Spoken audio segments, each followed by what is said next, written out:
Assalamualaikum warahmatullahi wabarakatuh. Kawan, sebelum Anda memulai aktivitas hari, kita ikuti kajian Syarat Hikmah Dialog Fajar.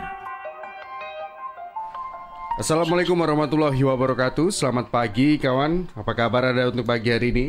Pagi yang luar biasa ya. Kita harap untuk semua kegiatan berjalan dengan lancar. Dan pastinya sebelum memulai aktivitas hari, kita ada di program Dialog Fajar. Saya April Abi bersama dengan Ustadz Ali Muafa, kawan-kawan dari Pesantren Al-Quran Nurul Falah Surabaya. Kita sapa sama-sama. Assalamualaikum Ustadz Ali. Waalaikumsalam warahmatullahi wabarakatuh wa maghfiratuh.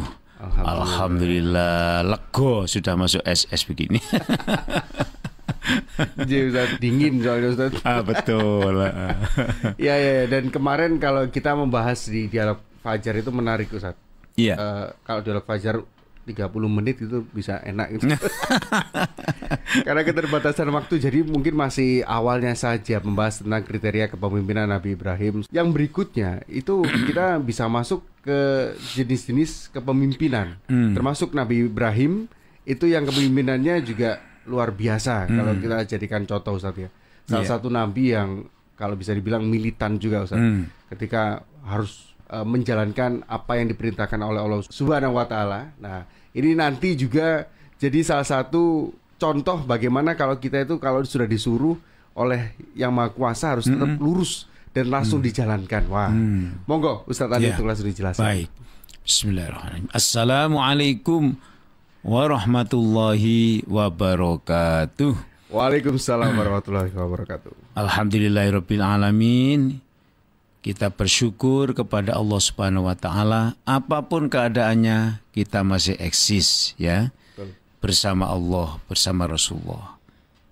Allahumma shalli wa sallim wa barik ala sayyidina Muhammadin wa ala alihi wa sahbihi ajma'in, amma ba'du. Kawan, alhamdulillah, sekali lagi alhamdulillahirabbil alamin. Kita masih diberi waktu oleh Allah untuk mereview tentang bagaimana Nabi Ibrahim yang dalam arena haji itu cetha welo-welo jelas-jelas disebut bagian hidup sejarahnya. Hidupnya Nabi Ibrahim itu disebutkan dalam arena haji itu, yaitu Maqamu Ibrahim. Kita mundur ke belakang, ada apa itu?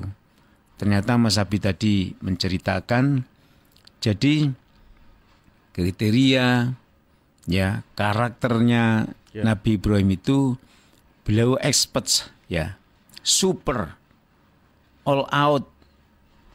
Jadi siapa bosnya, siapa yang memerintahkan, siapa yang meng-SK beliau jadi pemimpin adalah Allah Subhanahu wa Ta'ala. SK kepemimpinan itu pasti ada job disk-nya, ada tugas-tugasnya Mas Abi ya. Itu diterima dengan totalitas fa'atammahunna begitu. Nah ini yang kita mendapat pelajaran pertama. Kalau jadi orang ditunjuk sebagai pemimpin atau ditunjuk sebagai sub pemimpin, kepala bidang, kepala biro, seksi A, seksi B, itu totalitas.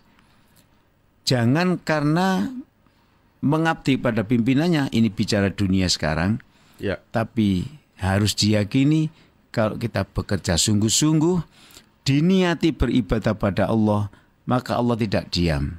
Ya.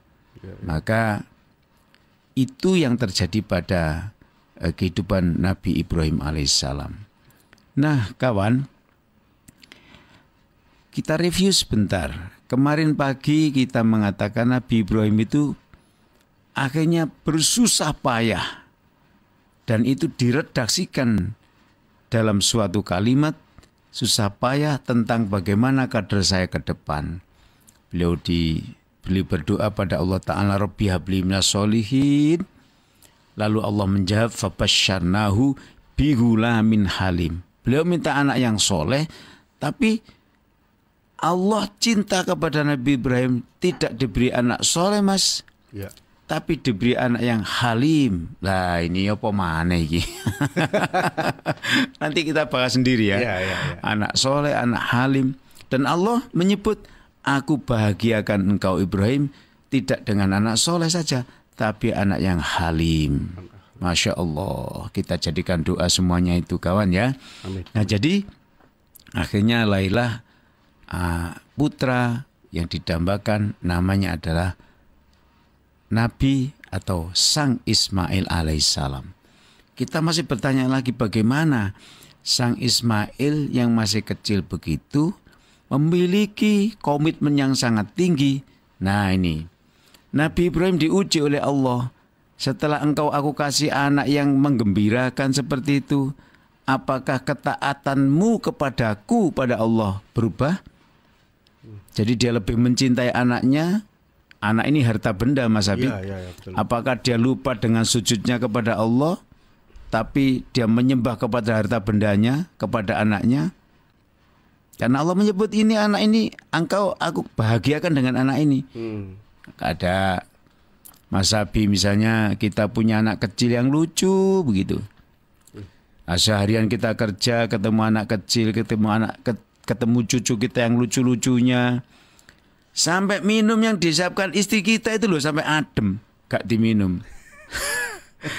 Makanannya sudah disiapkan begitu nikmat oleh istrinya itu. Sebentar Bu, langsung aku tidak lapar, tidak haus. Iya. Gara-gara menciumi cucunya dan anaknya itu. Begitu hayya 'alal falah, pancen gendong putunya dan anaknya itu. Lupa kepada hayya 'alas shalah itu. Diuji oleh Allah. Apakah Ibrahim juga melupakan Allah demi cintanya kepada anaknya itu? Diuji oleh Allah.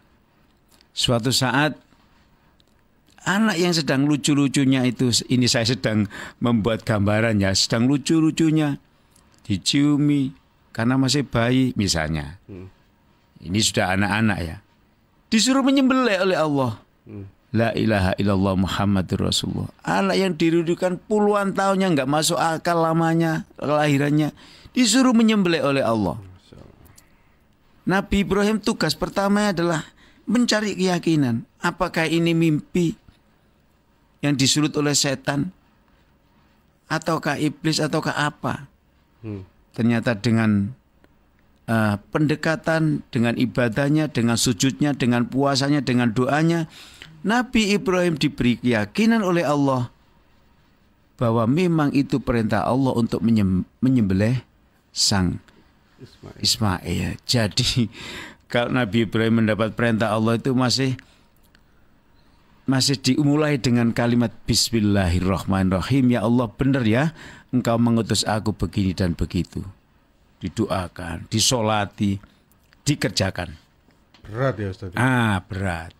Jadi pertama beliau menghadapi ujian yang kedua ini adalah meyakinkan dulu bahwa ini perintah Allah. Siapa yang ditunjuk, siapa yang menjadi taruhan, siapa yang menjadi curhatan, beliau lari kepada Allah Subhanahu wa taala dan dijawab oleh Allah, ini perintahku.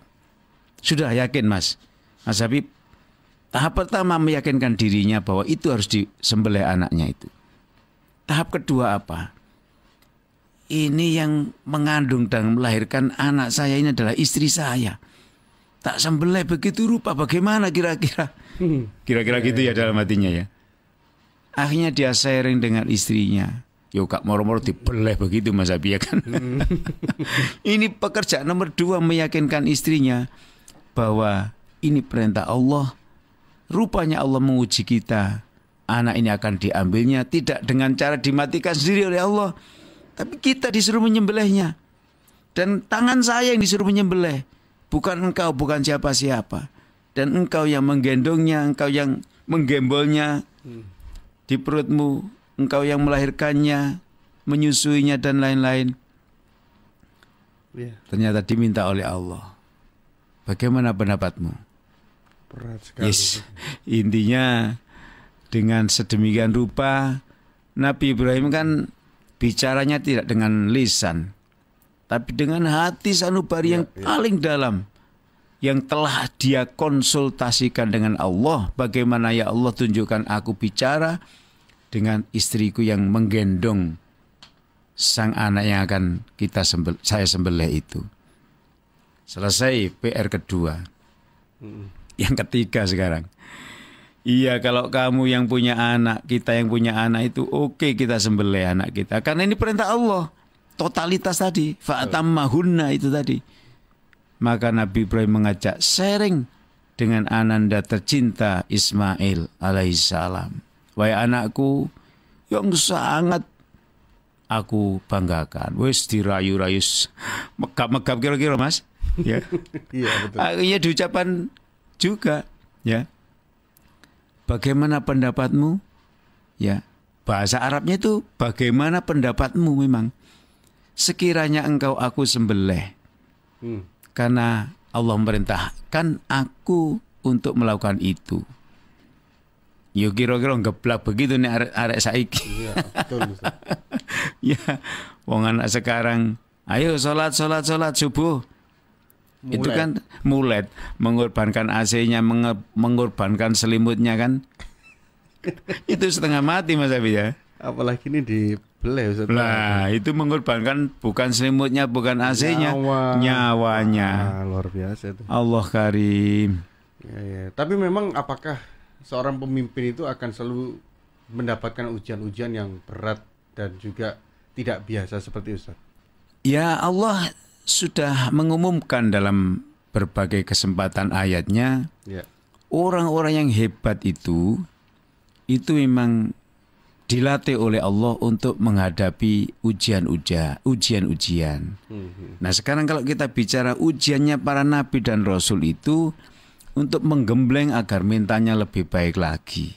Karena di lapangan itu berat mereka. Maka Nabi Ibrahim itu kan termasuk salah satu nabi, ada nabi kelompok ulul azmi namanya ya. Ulul azmi. Ulul azmi minar rusuli. Jadi ada kelompok 7 orang nabi yang diberikan suatu ujian khusus yang kita tidak sanggup mendengarnya ujian-ujian itu, termasuk menyembelih anak. Kalau Nabi Ibrahim itu ya opo kita tego.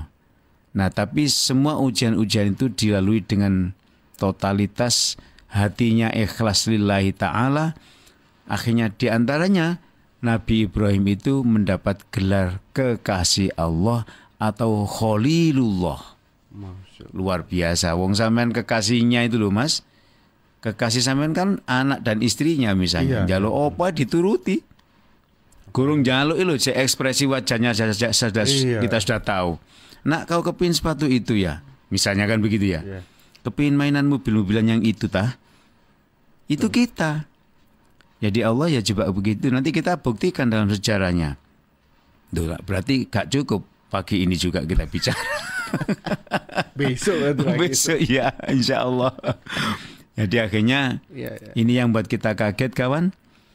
Ternyata sharingnya Nabi Ibrahim kepada anaknya itu menghasilkan jawaban yang mengejutkan bagi kita. Ya abati wahai abahku, if'al.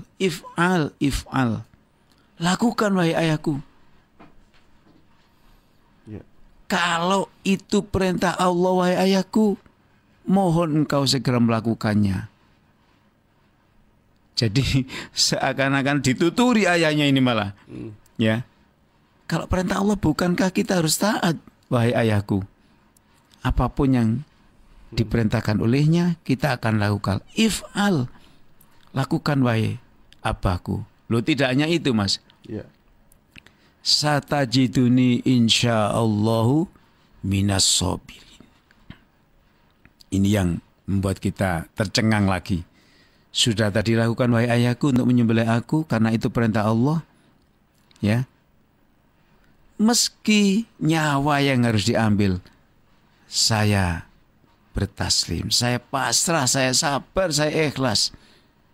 Demi perintahnya Allah. Loh, anak cilik mendakwai ayahnya, mendakwai kita melalui cerita itu. Dia menjamin, ya walaupun dengan bahasa yang redasi yang sangat santun, insya Allah aku jamin, aku sebagai anak yang ikhlas, yang sabar, yang patuh kepada perintahmu wahai ayahku, di mana itu ujung-ujungnya juga perintah Allah Subhanahu wa taala. Ini mungkin perbedaannya anak soleh dan anak halim tadi itu. Luar biasa. pertanyaannya kan begini Mas Abi, ya apa caranya didik Nabi Ibrahim itu kok bisa kader yang ia rindukan tadi itu? Sebegitu totalitasnya juga kepada perintah Allah Subhanahu wa taala. Tapi tentu tidak sekarang Mas ya. Iya, besok. Wah, besok. Kawan, mudah-mudahan meski beberapa menit kita akan mendapat rahmatnya Allah dengan mendengarkan Dialog Fajar Radio Suara Surabaya ini. Amin ya rabbal alamin. Luar biasa kawan ya. Menjadi salah satu poin penting juga untuk kita menjalani hidup dan tetap harus mematuhi apa yang diperintahkan oleh Allah Subhanahu wa taala. Semoga deh kalau begitu, kalau Anda yang juga mau beraktivitas, semoga lancar semuanya. Tetap hati-hati di jalan. Saya Aprilio Abi bersama dengan Ustadz Ari Muafa, kawan-kawan dari Pesantren Al-Quran Nurul Falah Surabaya, mohon undur diri. Terima kasih. Assalamualaikum warahmatullahi wabarakatuh. Waalaikumsalam warahmatullahi wabarakatuh. Program Dialog Fajar yang baru Anda simak kerjasama Suara Surabaya dan Pesantren Al-Quran Nurul Falah Surabaya, lembaga dakwah yang amanah, profesional, dan berbasis Al-Quran. Pesantren Nurul Falah mencetak guru-guru Al-Quran dengan metode tilawati dan tahfidz Al-Quran. Informasi dan pemberian donasi hubungi 031 828 1278 atau nurulfalah.org. Wassalamualaikum warahmatullahi wabarakatuh.